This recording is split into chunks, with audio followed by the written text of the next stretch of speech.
এখন তো তোর ট্রেনিং চলতেছে, ভুলে গেছিস? আমি তো কোনো কিছু অস্বীকার করতেছি না বোন। তাহলে এই কষ্টটা স্বীকার করতে তোর সমস্যা কোথায়? একটুখানি বাজার নিয়ে যাবি সেটাই অস্থির হয়ে গেলি। আয় রিক্সা, দাঁড়াও দাঁড়াও।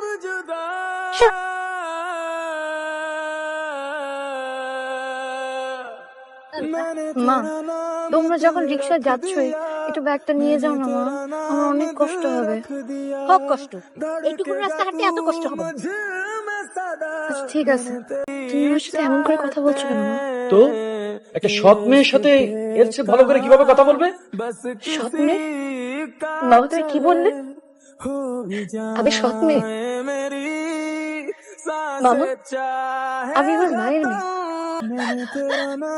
মা, মা মামাকে বলো না, আমার বই খাতা যদি না পেলে মা মামাকে বলো। কথাটা শুনে রাখ, যত দ্রুত সম্ভব তোকে বিয়ে দিয়ে আপদ বিদায় করবো।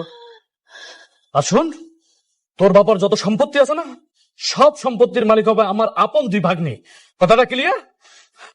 লিটু, এর জন্য ছেলে দেখ, যত তাড়াতাড়ি সম্ভব ওকে বিয়ে দিয়ে আপদ বিদায় কর। আর যতদিন না ওর বিয়ে হবে ততদিন এই বাড়িতে কাজের মেয়ে হয়ে থাকবে। আয়, চলে আয়।